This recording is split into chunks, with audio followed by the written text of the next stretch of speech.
नमस्कार, माहौल क्या है में हम एक बार फिर लखनऊ का सियासी जायका लेकर हाजिर हैं। उत्तर प्रदेश का चुनाव और कुंभ का मेला एक ही तरह का है। कुंभ का मेला 12 साल में आता है, उत्तर प्रदेश विधानसभा चुनाव 5 साल में आता है। लेकिन जिस तरह से आस्था, भक्ति और भावनाओं का सैलाब कुंभ में उमड़ता है, ठीक उसी तरह उत्तर प्रदेश के चुनाव में भी। तो उत्तर प्रदेश के चुनाव में इस समय लखनऊ का माहौल क्या है और ये देखने लायक है, आज हम आपको दिखाते हैं। लखनऊ के भारतीय जनता पार्टी के कार्यालय का माहौल मैं आपको दिखाऊं। जब से टिकटों का बंटवारा हुआ है, भारतीय जनता पार्टी में रोज बगावत के सुर देखने को मिलते हैं। देखिए, ये एक प्रत्याशी जो कि इसौली विधानसभा क्षेत्र सुल्तानपुर में आता है, वहां प्रत्याशी जो अनाउंस हुआ है, जिसका ऐलान किया गया है, उसके खिलाफ एक दूसरे प्रत्याशी के समर्थक भारतीय जनता पार्टी में हंगामा कर रहे हैं और उनका कहना है कि ये टिकट बदलना चाहिए। यहाँ बहुत सारे उनके समर्थक लोग हैं।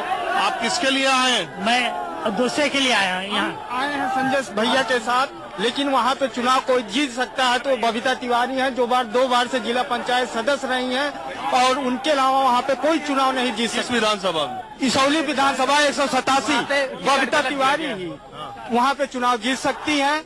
जो सच्चाई है, 2 बार से जिला पंचायत सदस्य रही है।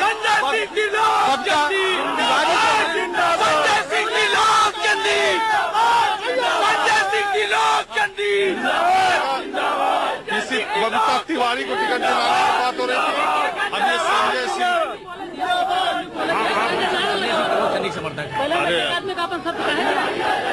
अरे नाराबाद में लगाना यार। आप किसके साथ हैं? संजय सिंह त्रिलोक चंदी। अभी तो यहाँ कोई था, वो बबीता तिवारी के साथ था उसी विधानसभा पे। नहीं, बबीता तिवारी के साथ यहाँ कोई नहीं है, कोई नहीं है यहाँ पे, ऐसा कुछ नहीं। सब संजय सिंह के साथ हैं और जितने भी हैं 200 सारे सब संजय सिंह के साथ हैं। और बहुत गलत हुआ है जो कुछ हुआ है। भारतीय जनता पार्टी इसौली से हार रही है क्योंकि जो प्रत्याशी है। अरे आप बीजेपी के ऑफिस में खड़े होकर ये बात कहोगे कि बीजेपी हार रही है, ठीक बात है? जब प्रत्याशी, आप ये बताइए, वो प्रत्याशी को टिकट दे दिया गया है, टिकट उसी को मिलना। मैं भारतीय जनता पार्टी का ये बूथ अध्यक्ष है, मैं भारतीय जनता पार्टी का बूथ अध्यक्ष इकाई कार्यकर्ता हूँ। ये देखिए सब बूथ अध्यक्ष है, इसमें कोई भी बाहरी नहीं आया है। यहाँ पर सब लोग, ये सब बूथ अध्यक्ष है, कोई भी बाहरी नहीं है। सब यहाँ पे विरोध कर रहे हैं, सारे बूथ अध्यक्ष। बीजेपी अध्यक्ष अमित शाह बूथ अध्यक्षों की बात बहुत करते हैं। बूथ अध्यक्षों को बनाने का काम बहुत किया गया और ये सारे लोग कह रहे हैं कि ये बूथ अध्यक्ष कम से कम 80 बूथ अध्यक्ष से ज्यादा आए हैं, 85 के ऊपर बूथ अध्यक्ष। आप क्या चर्चा कर रहे हैं? हम कह रहे हैं बूथ नंबर 252 का मैं अध्यक्ष हूँ और आज कई साल से मैं कार सेवक में जेल भी गया हूँ। तो आप लोगों को क्या लगता है टिकटों का बंटवारा कैसे गलत? बंटवारा गलत हुआ है। हाँ, पता नहीं क्या हुआ है, लेकिन टिकट बंटवारा हाँ कैसे बंटवारा किए हैं। आप हैं कौन? हम गांधी सिंह मेरा नाम है, मैं गन्ना विकास परिषद का डायरेक्टर हूं और भाजपा का समर्पित कार्यकर्ता हूं। टिकट बंटवारा इनका सगा भांजा प्रदेश अध्यक्ष का पवन मौर्य जो हैं, इनका सगा भांजा वहां कार्यरत नौकरी पाया है। इनके जो प्रत्याशी घोषित हुए हैं उसी नौकरी के एवज में इनको टिकट दिया गया है। इनकी कोई पैठ नहीं है। 332 बूथ है हमारी विधानसभा में। टिकट ऐसे व्यक्तियों को मिलना चाहिए प्रधान जी हैं जो क्षेत्र में जिसको जनता जानती हो। ऐसे व्यक्तियों को मेरे यहाँ टिकट दे दिया गया है जिसको जनता जानती ही नहीं, न उसका आदमी से कहीं कोई मतलब है। अरे तो आप लोग एक बात जानते हैं कि बीजेपी अनुशासन वाली पार्टी है। इस तरह से आप लोग अनुशासन तोड़ रहे हैं। केवल अपनी बात करने आए हैं, कहीं कोई अनुशासन नहीं तोड़ रहे हैं, केवल अपनी बात करने आए हैं। हनुमान चालीसा का पाठ कर रहे हैं, बीजेपी जिंदाबाद कह रहे हैं। कैंडिडेट का चुनाव सही हो, कैंडिडेट का चुनाव सही होना चाहिए बस। मोदी जिंदाबाद कह रहे हैं, अमित शाह जिंदाबाद कह रहे हैं, प्रत्याशी बदलना चाहिए।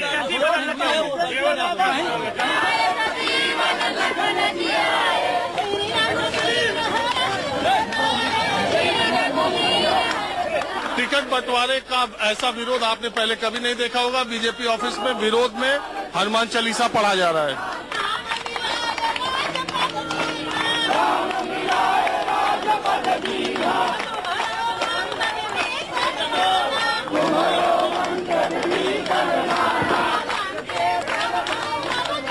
अब बीजेपी दफ्तर में ही दूसरे कोने में आप भी। रानी कनौजिया, हैदरगढ़ विधानसभा 272 से।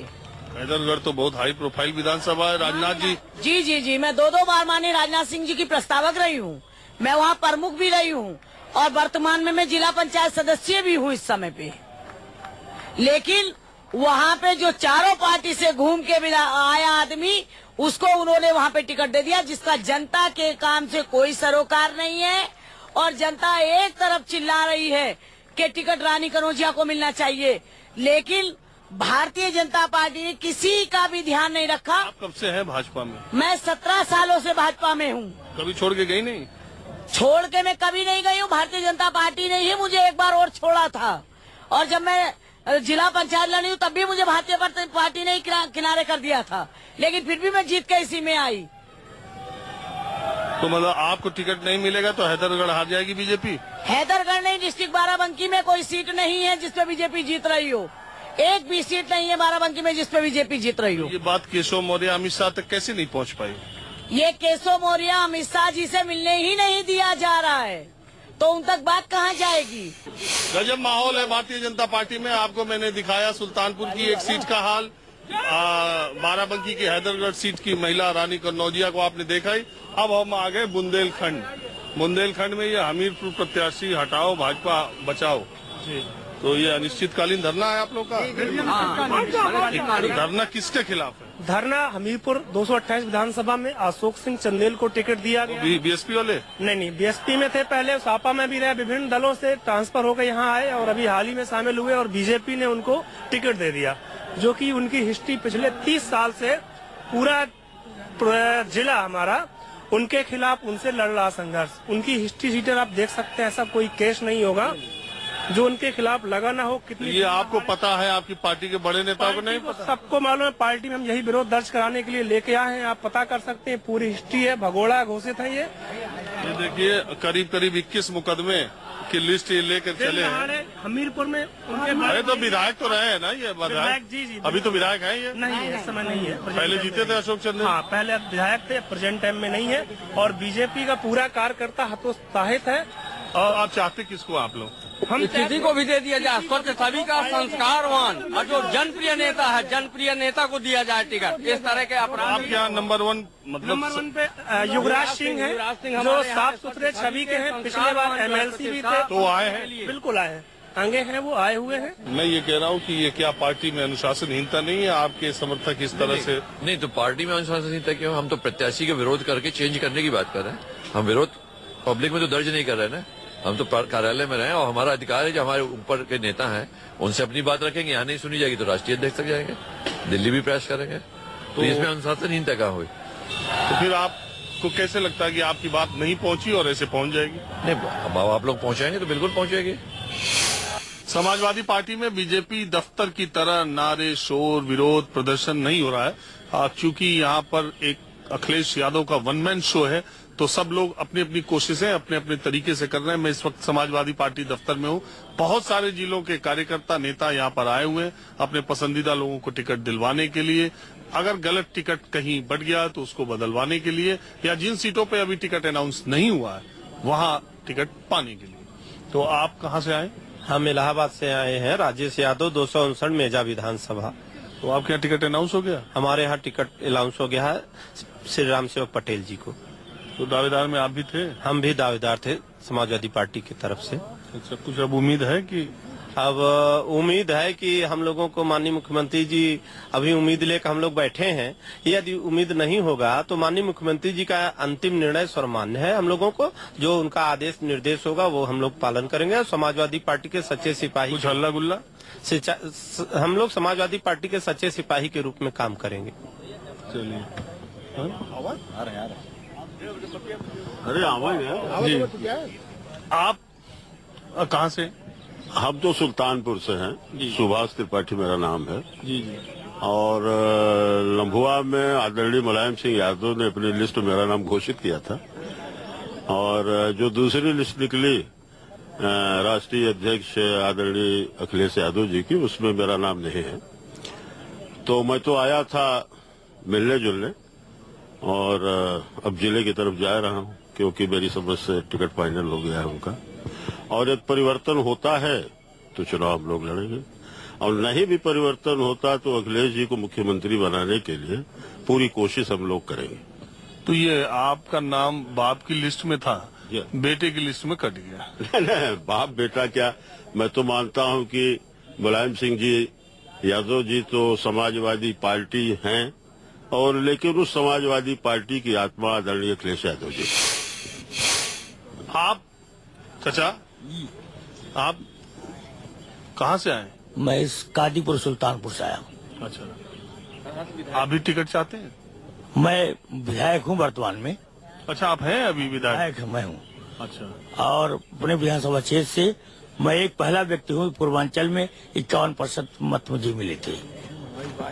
और प्रत्याशी के लिए आवेदन, मतलब कि मुख्यमंत्री ने कहा था कि आप लोग क्षेत्र में काम कीजिए, हम टिकट दिया जाए, लेकिन अभी तक हमारे क्षेत्र में घोषणा हमारे लिए नहीं की गई। तो ऐसा तो नहीं कि आप मुलायम सिंह के थे, अखिलेश के नहीं है? मैं तो मुलायम सिंह से शिवपाल ने मुझे पार्टी में ज्वाइन कराया था, और पहली लिस्ट में मेरा भी नाम था।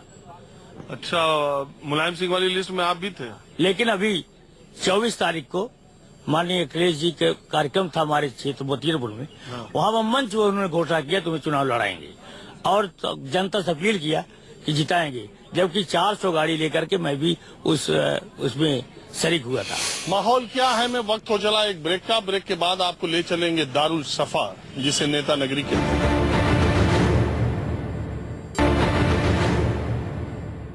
अब हम दारुल सफा पर हैं। दारुल सफा विधायक निवास है और ये नेता नगरी है। अगर आप उत्तर प्रदेश की राजनीति को समझना चाहते हैं तो इन दारुल सफा की दुकानों पर, चाय पान की दुकानों की बातों को समझे, समीकरण खुद ब खुद समझ में आ जाएगा। सच बात है कि नहीं? जी जी। आप कहाँ से आए? मैं फतेहपुर से। तो क्या माहौल चल रहा चुनाव में? चुनाव में माहौल तो मिली जुली सरकार बनने का माहौल है। कुछ सीटों में सपा मजबूत है, कुछ सीटों में राष्ट्रीय लोकदल, कुछ में कांग्रेस, कुछ जगह बीजेपी। भाजपा की जो किसान विरोधी नीतियां हैं उनसे लोगों को थोड़ी से यह है कि किसानों के हित का कोई काम बीजेपी गवर्नमेंट में हो नहीं रहा। सपा सरकार को अभी लोगों ने देख ही दिया है, उनका आपस में ही पिता पुत्र। तो आप बताने लगे हैं लोकदल के? मैं लोकदल का नहीं हूँ। मैं है किस पार्टी के? मैं किसी पार्टी का नहीं हूँ। मैं ऐसा तो हो नहीं सकता दारुल सफा पे बिना पार्टी वाला कोई खड़ा। मैं दारुल सफा में ऐसे घूमने आया हूँ, मैं अपने लखनऊ व्यक्तिगत काम से। तो मैं जानता हूँ ये तीर्थ स्थान है नेताओं का, या नेताओं में इंटरेस्ट रखने वालों का। असल में क्या था, चौधरी अजीत सिंह की आज प्रेस कॉन्फ्रेंस थी यहाँ बगल में, राष्ट्रीय लोकदल दारुल सफा के। तो मुझे लगता है प्रेस कॉन्फ्रेंस खत्म हुई तो उधर के लोग इधर ही की तरफ ज्यादा आ गए। ऐसा कुछ नहीं है, ऐसा कुछ नहीं है। चौधरी अजीत सिंह किसानों के लिए जो करते हैं, मसीहा है किसानों के। हाँ, आप बताइए। चौधरी अजीत सिंह हैंडपंप। दारुल सफा में हर पार्टी, हर नेता यहाँ पर मिलते हैं। आप किस पार्टी से? मैं भारतीय एकता पार्टी एम से हूँ। इसी चुनाव में बनी है क्या? जी नहीं, ये 1980 में बनी थी। चुनाव ना भी लड़ रही पार्टी? जी हाँ, हमारा 12 पार्टियों से गठबंधन है। 1-2 से नहीं, 12 पार्टियों से गठबंधन है। और अजीत सिंह से भी हो रहा है, उनके राष्ट्रीय लोकदल से भी हो रहा है हमारा। अजीत सिंह जी से हमारी बात हुई है। तो ये और बताइए, ये कितने तरह के पॉलिटिकल एनिमल कहिए, जी राजनीतिक जानवर उत्तर प्रदेश में, जी, वो सब दारुल सफा पे क्यों पाए जाते हैं? दरअसल दारुल सफा एक नेताओं की मंडी है। पूरा उत्तर प्रदेश दारुल सफा ही आता है, चाहे वो विधायक के लोग हों, मंत्री के लोग हों, क्योंकि दारुल सफा इसीलिए बनाया ही गया है नेताओं के लिए, और यही वजह है। कितना लोग कहते हैं कि जिसको राजनीति में दिलचस्पी हो जी, उसको खाना मिले न मिले, दारुल सफा में अगर आ जाए तो सुबह से शाम हो जाती है। इसको कितना सच? हाँ, एक बात तो सही है, आपने कहा दारुल सफा में आने के बाद किसी की जेब में मुख्यमंत्री होते हैं, किसी की जेब में प्रमुख सचिव होते हैं, किसी की जेब में प्रधानमंत्री होते हैं। ये आप सही कह रहे हैं। तो माहौल क्या है मैं बस आज इतना ही। अगले एपिसोड में फिर से कहीं नई जगह से मुलाकात होगी। कैमरामैन अविनाश कुमार के साथ राजीव रंजन, न्यूज़ 24 लखनऊ।